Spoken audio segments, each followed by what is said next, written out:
Kali ini, untuk menangkap mereka, kami mengundang 3 pelindung Dharma dari Lingtai. Meskipun hanya tingkat pertama Lingtai, itu sudah cukup untuk menghadapi Feng Jingyu dan gadis bau itu, kata Wan Chen Hao sambil tersenyum. Begitu, aku lega, angin terasa jernih dan lega. Mereka tidak bergerak tadi, mereka takut Feng Jingyu telah melarikan diri. Mereka telah mengintai di luar restoran. Meskipun Feng Jingyu telah meninggalkan restoran, mereka tidak jauh. Wan Chen Tian tampaknya telah melihat pemandangan Win Jingyu yang dirusak. Setelah Feng Jingyu dan Xiao Luoyi meninggalkan restoran, kecepatan mereka sangat cepat. Feng Jingyu melancarkan guntur cepat, dan Xiao Luoyi melancarkan metode tubuh dan keterampilan spiritualnya sendiri. Kecepatannya juga sangat mengerikan. Feng Jingyu sedikit terkejut. Kecepatan Xiao Luoyi begitu cepat. Metode tubuhnya sangat aneh. Sepertinya dia menyatu dengan angin dan diam. Tidak heran dia bisa lolos dari orang-orang itu. Cara yang mengerikan. Angin mengagetkan Yu di jalan rahasia hatinya. Restoran itu berada di gang yang dalam. Jika ingin bergegas keluar, ia harus berbalik arah. Seperti labirin, alasan Feng Qingyi memilih tempat seperti itu adalah untuk mencegah Feng Jingyu melarikan diri dengan mudah.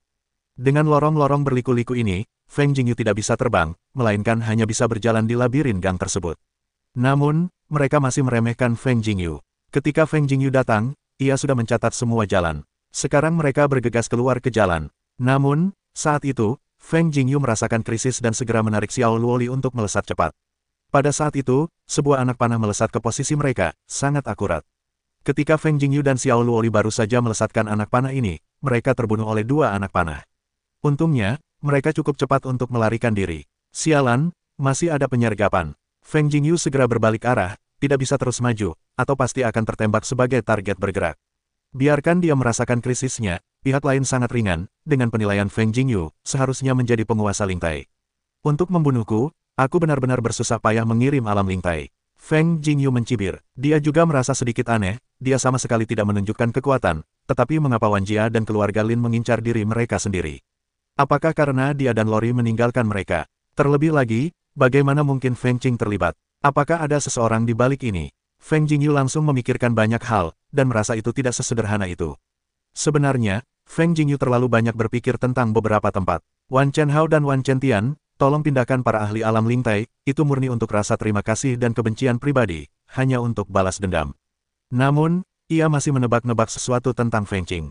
Apa yang akan kita lakukan sekarang? Ada alam Lingtai? Tanya Lori kecil. Feng Jingyu berkata, sekarang hanya bisa memikirkan cara untuk keluar dari gang-gang ini, lalu ke jalan, kalau begitu mereka tidak berani memulai. Gang-gang ini seperti labirin. Bagaimana aku bisa keluar? Lori kecil pusing dan tidak bisa membedakan antara tenggara dan barat laut. Feng Jingyu menatap langit. Langit penuh bintang. Ia memastikan posisinya berdasarkan bintang-bintang di langit. Lalu ia berkata, jalannya ada di selatan. Selama kita punya arah yang benar, kita tidak akan salah. Bagaimana kau tahu itu selatan di sana? Tanya Lori kecil. Bintang-bintang di langit memberitahuku. Win Jingyu menjual Guan Zidao. Lori kecil menatap bintang-bintang di langit dan berkata dengan ragu, bintang-bintang tidak berbicara. Saat aku keluar, aku akan memberitahumu apa yang dikatakan bintang-bintang kepadaku. Senyum misterius Win Jingyu. Lori kecil mendengus, tetapi pada saat ini, wajah Feng Jingyu tiba-tiba berubah drastis. Di malam berbintang, 3 anak panah melesat ke arah mereka. Feng Jingyu segera menarik Xiao Luoyi untuk menghindar. Namun, kecepatan ketiga anak panah ini sangat cepat. Mereka ditembakkan dengan kekuatan ahli Lingtai. Sekalipun Feng Jingyu dan Xiao Luoyi cepat, mereka tidak dapat dengan mudah menghindari ketiga anak panah tersebut. Sebuah anak panah melesat ke arah Lori kecil. Feng Jingyu tidak dapat menghindari Lori kecil, matanya membeku, lengannya tertahan. Puff, anak panah itu langsung menembus lengan Feng Jingyu, menembus tulang, dan menancap di tulang. Beberapa tetes darah segar memercik ke wajah Lori kecil, yang terkejut dan berkata, tanganmu. Feng Jingyu menggertakkan giginya dan tidak berteriak. Dia ditembak beberapa kali saat menjalankan misi pembunuhan di bumi. Situasinya mirip dengan ini, jadi dia bisa menahannya. Jangan banyak bicara, pergi saja. Feng Jingyu tidak bicara omong kosong.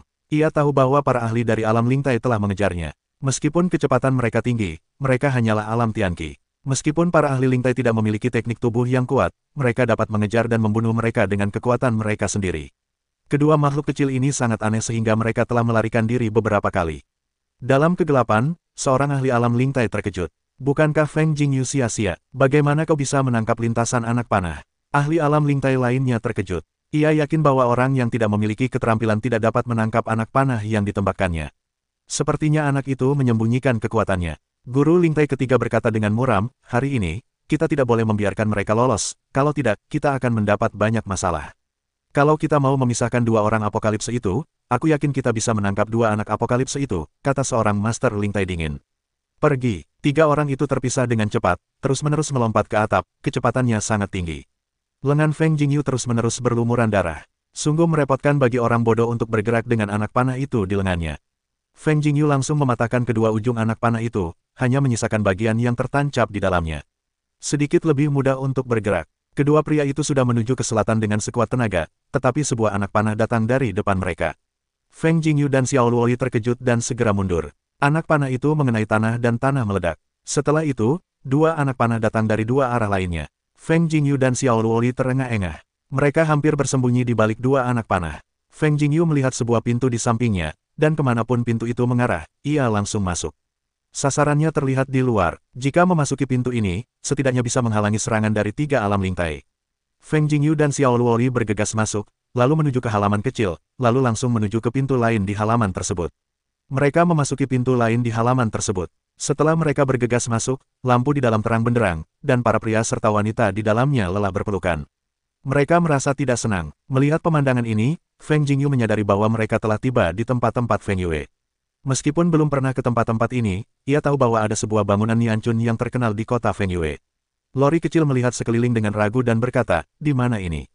Mengapa begitu banyak orang? Bagaimana mereka bisa begitu tak tahu malu berpelukan di depan umum? Ketika Feng Jingyu datang ke sini, ia merasa nyaman. Ada begitu banyak orang di sini, dan gerbang bangunan Nianchun adalah jalan. Mereka aman. Disinilah pria dan wanita menemukan kebahagiaan. Meskipun Feng Jingyu belum pernah mengunjungi tempat seperti itu, ia secara alami lebih tahu tentang bagaimana menjadi seorang pria setelah dua generasi. Lori kecil tidak terlalu mendalami dunia, tetapi ia belum pernah melihat tempat-tempat ini dan tidak dapat memahami kata-kata Feng Jingyu. Wanita-wanita ini tidak tahu malu. Pria-pria di sini semuanya berandalan. Kata Lori kecil. Feng Jingyu terkejut melihat garis hitam di wajahnya, tetapi ia juga berpikir bahwa Xiao Luoli benar. Jika ia pria yang serius, ia tidak akan datang ke sini untuk bersenang-senang. Feng Jingyu dengan santai menarik selembar kain, membalut lengannya yang terluka, lalu berjalan keluar. Ketika tiga penguasa negara Lingtai melihat Feng Jingyu dan Xiao Luoli memasuki gedung Nianchun, mereka menjadi bingung. Selama Feng Jingyu keluar dari gedung Nianchun, mereka tidak dapat melakukannya lagi. Jika kau menyerang cucu kelima tetua keluarga Feng di jalan, itu akan benar-benar membuat keributan, dan akan ada terlalu banyak keributan. Begitu orang-orang keluarga Feng terganggu, mereka tidak bisa pergi jika mereka ingin pergi. Namun, jika mereka gagal, maka akhir mereka tidak akan baik, jadi mereka hanya bertaruh. Feng Jingyu dan Xiao Luoli sudah datang ke pintu. Feng Jingyu tiba-tiba berhenti. Xiao Luoli ragu, kenapa kau tidak pergi? Ketika kau keluar dari gerbang, itu jalan. Angin mengejutkan Yu, mereka menunggu di luar. Bagaimana kau tahu? Lauri kecil bertanya-tanya. Feng Jingyu berkata, jika mereka gagal membunuh kita kali ini, maka aku akan memberitahu keluarga angin tentang hal itu ketika aku kembali. Apakah kau pikir keluarga angin akan melupakannya begitu saja? Jadi, mereka harus membunuhku, atau mereka akan tamat. Lalu kita tidak akan keluar, kata Lauri kecil. Feng Jingyu melihat sekeliling gedung Nianchun, lalu tersenyum dan berkata, aku belum pernah ke sini. Aku hanya jalan-jalan di sini. Kau benar-benar bajingan. Xiao Luoli tidak marah dan memukul lengan Feng Jingyu yang terluka. Angin yang mengejutkan Yu langsung menarik napas dingin dan berkata, anak panah ini untuk menyelamatkanmu. Apa kau masih menggigit tangan yang memberimu makan? Kau benar-benar tidak berperasaan. Lori kecil cemberut dan tahu bahwa ia salah. Ia berkata, aku tidak bermaksud begitu. Feng Jingyu berkata, aku akan pergi melihat apakah ada kamar pribadi. Kita akan bersembunyi di sini sekarang dan keluar setelah fajar. Bermalam di sini, tanya Lauri kecil terkejut. Kalau tidak, sekarang keluar dan tertembak. Angin yang mengejutkan Yu membuat Yu tidak bisa bernapas dengan baik. Lauri kecil cemberut dan berhenti bicara. Feng Jingyu menemukan wanita tua di gedung Nianchun dan memberinya perangkat keras. Ketika ia melihat emas itu, matanya berbinar. Setelah melihat Feng Jingyu dan Xiao Luoli, dia tampak mengerti. Aku akan menyiapkan kamar terbaik untukmu. Aku akan memuaskanmu. Putra Germo itu tersenyum penuh arti. Melihat senyum penuh arti dari Putra Germo, Feng Jingyu juga menunjukkan senyum penuh arti, sementara Lori kecil mengerutkan kening dan tampak bingung. Putra Bustard bersama Angin Jingyu dan Lori kecil datang ke pintu sebuah ruangan, berkata, yang ini. Feng Jingyu berkata sambil tersenyum, aku tidak suka diganggu, kau tahu. Aku tahu, tidak ada yang akan menggangguku. Germo itu tertawa berulang kali. Angin mengejutkan Yu memberi wanita tua itu sebuah koin emas, wanita tua itu sangat senang, dan berkata, Tuan muda benar-benar kaya, jadi jangan ganggu aku. Selamat bersenang-senang. Demi katamu, angin mengejutkan Yu, dia tertawa. Putra Germo itu tertawa dan pergi. Angin mengejutkan Yu untuk membuka ruangan. Begitu dia memasuki ruangan, dia terdiam. Seluruh ruangan ditata dengan cara yang sangat ambigu, yang hanya untuk pasangan kecil itu. Sentimental sekali. Pantas saja orang-orang itu suka datang ke tempat-tempat seperti ini. Angin mengejutkan Yu dan bergumam dalam hati. Setelah melihat susunan di dalam ruangan, Lori kecil mengerutkan kening dan berkata, apa-apaan ini? Lori kecil berjalan mengitari ruangan, lalu berteriak dan berlari keluar dengan tergesa-gesa. Kenapa ada begitu banyak potret pria dan wanita tanpa busana? Feng Jingyu mendengar kata-kata itu dan berjalan mendekat untuk melihat banyak potret yang tergantung di samping tempat tidur. Kita bisa memahami isi potret-potret itu. Palung tidur, dan benda ini. Menyenangkan. Angin mengejutkan Yu dengan pandangan aneh. Lori kecil tidak memiliki saluran pernapasan yang baik, bajingan bau, kau masih bisa melihat, hati-hati dengan mata jarum panjang. Betapa nyatanya lukisan itu, betapa nyatanya. Angin mengejutkan Yu tanpa berpikir untuk tersenyum. Bagaimana kau tahu itu nyata? Apa kau pernah bertemu? Kau memang bajingan besar, kata Lori kecil. Feng Jingyu memutar matanya dan berkata, apa aku melihat sesuatu yang berhubungan denganmu? Sekalipun aku berandal, aku bukan berandal. Ah, sungguh, aku juga laki-laki. Mari kita lihat apa yang aneh dari perempuan. Berandal bau, apa kau masih punya alasan? Gerutu Lori kecil. Angin mengejutkan Yu, aku malas mengurusmu. Setelah itu, Feng Jingyu pergi ke meja dan duduk. Kemudian ia merobek lengan bajunya yang terluka dan mengamati lukanya dengan saksama.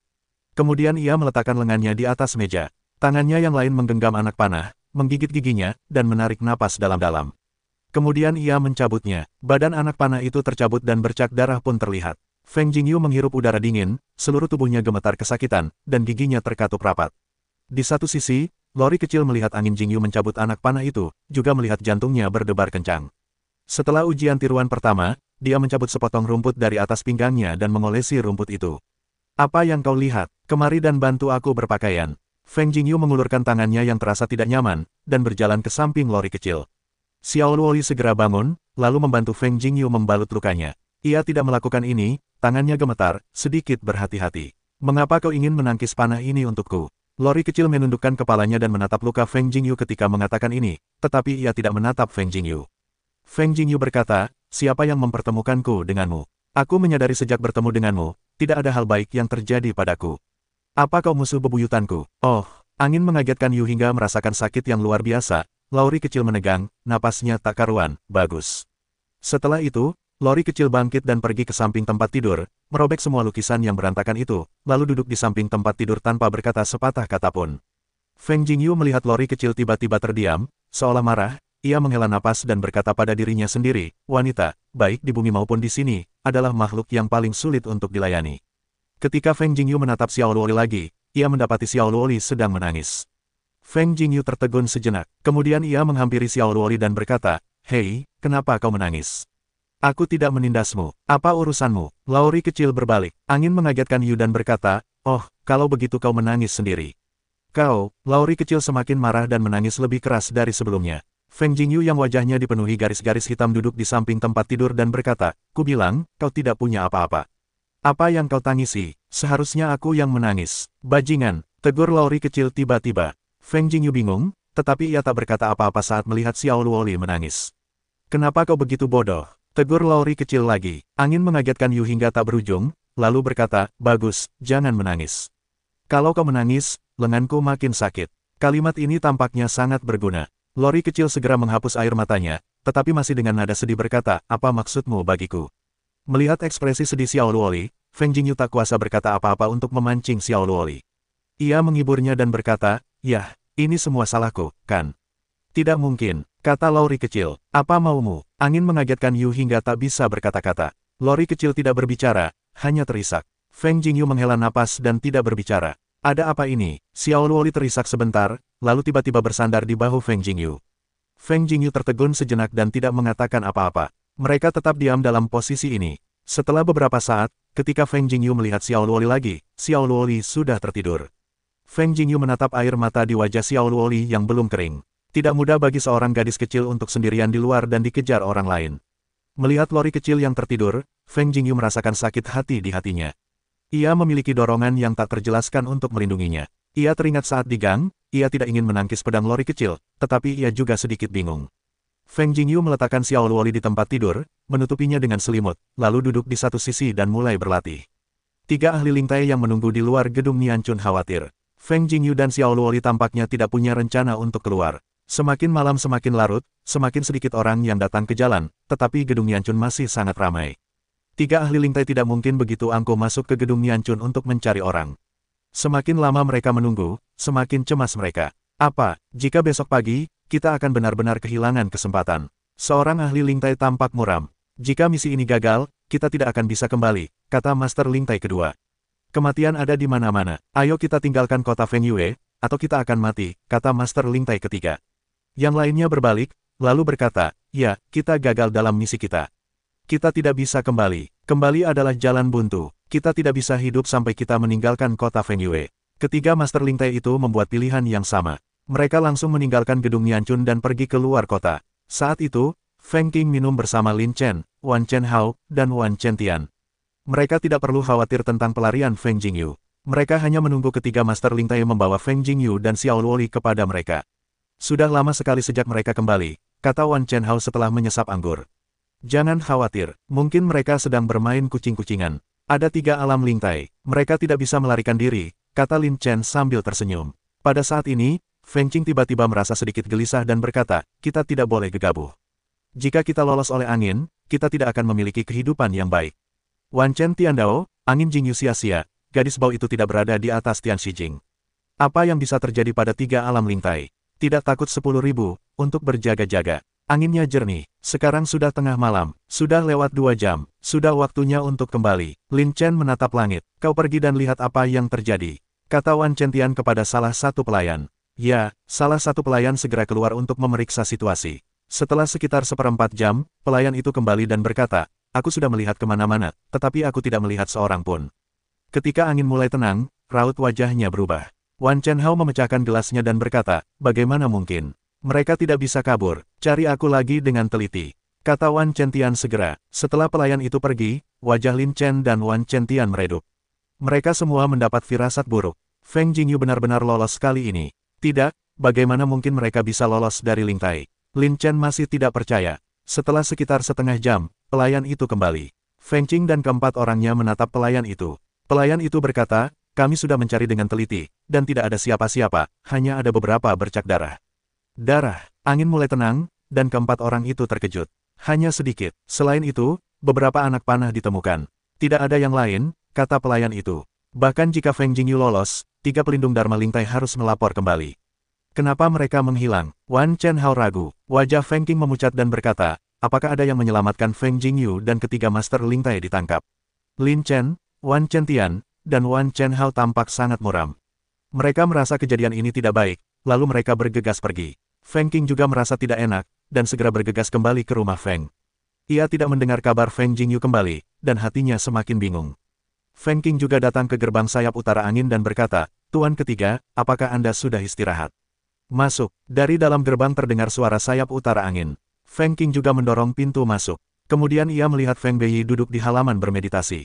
Ia berlutut di depan Feng Beiyi dan berkata, Tuan ketiga, biarkan Feng Jingyu melarikan diri untuknya hari ini. Mata sayap utara angin berkedip sejenak, lalu berkata, kalau begitu, keluarlah. Feng Qing juga agak enggan berdamai, tetapi sekarang, jika dia tidak keluar untuk menghindarinya, dia harus mati. Feng Qing juga segera mengemasi barang-barangnya, meninggalkan Feng Qing pulang semalaman, meninggalkan kota Feng Yue. Ketika Feng Qing tidak jauh dari kota Feng Yue, Feng Qing langsung merasakan niat membunuh yang tajam. Ketika dia melihat kilatan cahaya, tenggorokannya menyemburkan darah. Feng Qing juga membelalakkan matanya, bagaimana mungkin dia berakhir seperti itu. Keesokan paginya, Feng Jingyu selesai berlatih di ruangan gedung Nianchun. Dia mengembuskan napas keruh dan merasakan denyut spiritual ketiga di tubuhnya akan segera aktif sepenuhnya. 2 dari 3 pembuluh spiritual sebelumnya berada di dantian dan 1 di tulang rusuk kiri. Sekarang kita perlu mengaktifkan denyut spiritual di tulang rusuk kanan. Saat ini, di antara 18 pembuluh spiritual yang telah muncul, Feng Jingyu memiliki 4 di dantian dan 2 tulang rusuk, 7 di jantung dan 7 di ginjal. Setelah ini selesai, aku akan dapat mencapai tingkat keempat kiamat. Feng Jingyu terkejut dan bergumam pada dirinya sendiri. Lengannya telah sembuh di malam hari, jadi ia bisa melihat ramuan penyembuh. Lori kecil belum terbangun di tempat tidur, Feng Jingyu berjalan keluar pintu, lalu meminta seseorang untuk membuat sarapan dan membawanya masuk. Feng Jingyu perlahan menyantap sarapannya, dalam hati juga memikirkan kejadian semalam. Keterlibatan Feng Jingyu membuat Feng Jingyu sedikit bingung. Apakah ini maksud pribadi Feng Qingyi atau seseorang di belakangnya? Jika ada seseorang di balik arahan ini, pastilah keluarga Feng, lalu siapa orang ini? Kau tidak membunuhku tadi malam, jadi bersiaplah untuk membalas dendamku. Feng Jingyu terkejut, dan matanya dipenuhi cahaya dingin. Saat itu, Lori kecil terbangun dan masih sedikit bingung. Ia tidak tahu bagaimana ia tertidur. Ketika melihat Feng Jingyu sarapan dengan santai, ia tampak kesulitan bernapas. Bajingan bau, jangan bangunkan aku untuk sarapan, makanlah sendiri. Angin mengagetkan Yu dan berkata, melihatmu tidur nyenyak sekali. Aku tidak memanggilmu, aku akan tinggal untukmu, makanlah. Lori kecil merasa lapar, jadi ia duduk dan mulai makan. Hari sudah terang, kita harus pergi setelah sarapan, kata Feng Jingyu. Petik 2, bagaimana kau tahu mereka sudah pergi? Tanda tanya petik 2, di siang bolong, bahkan jika mereka ingin membunuhku, mereka tidak bisa mundur, jadi mereka tidak akan melakukannya di siang hari. Feng Jingyu berkata dengan tegas. Malam yang gelap adalah waktu terbaik untuk membunuh, karena menyediakan cukup ruang untuk bersembunyi. Setelah sarapan, Feng Jingyu dan Xiao Luoli berjalan keluar dari gedung Nianchun dengan angkuh, lalu kembali ke rumah Feng. Apa yang kalian berdua lakukan tadi malam? Tidak pulang semalaman. Begitu sampai di rumah, aku bertemu Feng Tianling, yang bertanya sambil tersenyum. Feng Jingyu berkata, aku diserang tadi malam, dan aku bersembunyi semalaman. Raut wajah Feng Tianling langsung berubah, lalu berkata, sepertinya keluarga Wan Jia dan Lin terlalu lama merasa tenang, sampai-sampai mereka harus repot-repot. Jangan ikut campur dalam masalah ini, kakek. Biar aku yang mengurusnya sendiri. Angin mengejutkan Yu dengan ringan. Feng Tianling berkata, apakah kau punya cara untuk menghadapi mereka? Meskipun yang besar tidak bisa mengatasinya, kau tetap tidak masalah dengan yang kecil. Feng Jingyu berkata, jika kau ingin membunuhku, kau harus siap dibalas dendam olehku. Feng Tianling menatap mata Feng Jingyu, yang membuatnya merasa aneh. Ngomong-ngomong, Feng Qing juga terlibat dalam urusan kemarin, yang tidak biasa, kata Feng Jingyu. Feng Qing sudah mati. Feng Tianling tertegun sejenak, lalu berkata, pagi ini menemukan mayatnya di luar kota Feng Yue, ditikam dengan pedang di tenggorokan, tegas dan kejam. Ini namanya membunuh orang. Feng Jingyu tidak terkejut. Sekarang setelah kau tahu kau tidak bisa bunuh diri, orang-orang di balik layarlah yang harus membunuh. Sekalipun kau membunuh orang, akan selalu ada waktu untuk menunjukkan kemampuanmu. Hanya sedikit orang di keluarga Feng yang berani melakukannya. Feng Tianling bergumam. Mendengar nada bicara Feng Tianling, sepertinya ia sudah tahu siapa pelakunya. Feng Jingyu tidak bertanya, percuma saja baginya mengetahui hal-hal ini. Ia tahu Feng Tianling tidak akan mengabaikannya. Aku akan menutup pintu dan menyerang lantai 4 kiamat. Aku akan membiarkan mereka bersantai sejenak. Setelah aku menerobos, mereka akan tamat. Feng Jingyu berkata, apakah kau akan menerobos 4 lantai kiamat? Feng Tianling terkejut. Angin mengejutkan Yu hingga ia mengangguk, hampir. Feng Tianling terkesima. Sudah hampir 4 bulan sejak kiamat, pada dasarnya 1 tingkat dalam sebulan. Kecepatan ini sungguh mengerikan. Feng Jingyu kembali ke kamar dan mulai memasuki kondisi tertutup. Namun, Lin Chen, Wan Chen Hao, dan Wan Chen Tian sedikit ketakutan. Jika mereka berurusan dengan Feng Jingyu seperti ini, jika keluarga Feng datang untuk menjebak seorang guru untuk melakukan kejahatan, ia pasti akan dihukum oleh keluarga. Lagi pula, mereka bukan orang-orang yang murni keturunan, jadi begitu kepentingan keluarga dirusak, keluarga tidak akan pernah menoleransi mereka. Namun setelah beberapa hari panik, keluarga Feng tidak bergerak sama sekali. Lin Chen, Wan Chen Hao dan Wan Chen Tian sama-sama bingung, dan mereka tidak dapat menemukan apapun dengan mengirimkan orang untuk menyelidiki. Sepertinya masalah ini sudah selesai. Sepertinya Feng Jingyu sama sekali tidak punya status di keluarga. Keluarga Feng sama sekali tidak bereaksi. Lin Chen berkata dengan nada mencemooh. Ini hanya pemborosan. Mengapa keluarga Feng harus memulai kampanye untuk pemborosan? Lagi pula, tidak mudah bagi kami untuk membuat masalah dengan keluarga Linmu. Wan Chen Hao berkata dengan penuh kemenangan. Wan Chen Tian bergumam, aku sudah khawatir selama beberapa hari dengan sia-sia. Ternyata aku mengkhawatirkan banyak hal. Sayang sekali aku tidak membunuh sampah itu kali ini. Sungguh aneh tidak ada kabar dari 3 tempat lintai kita. Wan Chen Hao mengerutkan kening. Feng Jingyu dan gadis bau itu harus mati. Kali ini, mereka tidak terbunuh. Lain kali, mereka tidak boleh melewatkannya. Pagi itu berawan dan dingin. Lin Chen, Wan Chen Hao, dan Wan Chen Tian telah benar-benar tenang. Jika keluarga Feng ingin mengerahkan seorang guru untuk menyelidiki kejahatan itu, mereka pasti sudah bertindak sejak lama dan tidak akan menunggu beberapa hari. Setelah 10 hari masa karantina, Feng Jingyu akhirnya merasakan terobosan. Ia meninggalkan rumah Feng, lalu diam-diam meninggalkan kota Feng Yue dan tiba di Gunung Tianyu untuk menyerang lapisan keempat alam Tianqi. Di Gunung Tianyu, tiba-tiba muncul sambaran petir, dan itu cukup menakutkan. Feng Jingyu berada di bawah bombardir guntur langit di Gunung Tianyu. Ia telah menahan 4 guntur tanpa menembusnya. Tubuh Feng Jingyu sudah terasa lunak, baik di dalam maupun di luar. Ia menggertakkan gigi dan meraung, badai datang lebih dahsyat. Boom, guntur berjatuhan, yang kelima, keenam, titik-titik-titik, kesembilan, Persetan, sudah 9, tapi belum ada terobosan. Feng Jingyu memarahi. Tidak, denyut spiritual kelima, juga. Feng Jingyu tiba-tiba merasa ada yang tidak beres. Kali ini, sepertinya ia akan terus naik 2 tingkat. Bagaimana mungkin? Feng Jingyu sangat bingung, bagaimana situasi seperti itu bisa muncul. Ke-10, ke-11, Feng Jingyu benar-benar terdiam. Banyak lubang di tubuhnya, daging dan darahnya pecah. Denyut spiritual keempat telah sepenuhnya aktif, dan denyut kelima tampaknya mulai pulih. Apa yang sedang dilakukan anak itu? Feng Tianling memandang mereka dari kejauhan, dan mereka semua merasa ngeri. Bahkan jika itu sekte spiritual, mereka tidak tahan. Tanggal 15. Tanggal 18. Angin mengagetkan Yu dan menderu ke langit. Tubuhnya telah menyebar ke seluruh permukaan horizontal atas, dan ia hampir menjadi manusia berdarah. Setelah 18 hari guntur, denyut spiritual kelima akhirnya pulih. Denyut spiritual kelima dari resusitasi adalah salah satu dari 7 urat spiritual di dalam jantung. Setelah terobosan, seluruh tubuh Feng Jingyu diselimuti cahaya petir, yang berfungsi untuk memperbaiki tubuh. Setiap kali ia terluka akibat terobosan tersebut, cahaya petir tersebut akan dengan cepat menyembuhkan luka di tubuhnya. Feng Tianling duduk di dahan pohon besar, minum anggur sambil memperhatikan tubuh Feng Jingyu yang pulih dengan cepat, ia terkesima. Anak ini, sungguh luar biasa. Feng Tianling menghela napas dan cukup bersemangat. Ia tampaknya telah melihat kebangkitan kekuatan super di masa depan. Setelah luka di tubuh Feng Jingyu sembuh, seluruh kulit tubuhnya bersinar terang, dan tubuhnya menjadi lebih halus dan berkilau, lebih seperti kulit wanita. Tidak biasa, terlalu tidak biasa, bagaimana bisa menembus 2 lapisan sekaligus. Angin mengejutkan Yu hingga menyentuh dagunya, masih memikirkan ketidakmungkinanan. Setelah beberapa saat, mata Feng Jingyu sedikit berbinar, dan ia berkata, apakah karena aku telah berlatih Rongjue? Feng Jingyu hanya bisa menebaknya, tetapi bagaimanapun juga, karena ia bisa menembus kota kelima, itu juga merupakan penerimaan yang tak terduga. Setelah angin menenangkan napasnya, ia segera meninggalkan Gunung Tianyu, lalu diam-diam kembali ke kota Feng Yue. Sekaranglah waktunya untuk melakukannya. Feng Jingyu kembali ke rumah, mulutnya sedikit terangkat. Dalam beberapa hari berikutnya, Feng Jingyu akan keluar setiap hari. Selama 5 hari berturut-turut, Feng Jingyu berganti pakaian tidur dan meninggalkan rumah Feng Jingyu melalui pintu belakang. Gedung Nianchun. Tuan Muda Wan, Anda sudah lama tidak ke sini. Anda merindukan orang mati. Di sebuah kamar pribadi di Gedung Nianchun, Wan Chenhao memegang seorang wanita menawan di satu tangan, yang sangat alami dan bahagia. Di mana Anda merindukanku? Wan Chenhao menatap dada wanita itu dengan senyum yang tinggi dan tegas. Seberapa buruk? Wanita itu genit dan marah. Wan Chenhao tertawa terbahak-bahak, tangannya mulai meraba dada seorang wanita. Ia menyentuh, hatinya tak lagi terasa.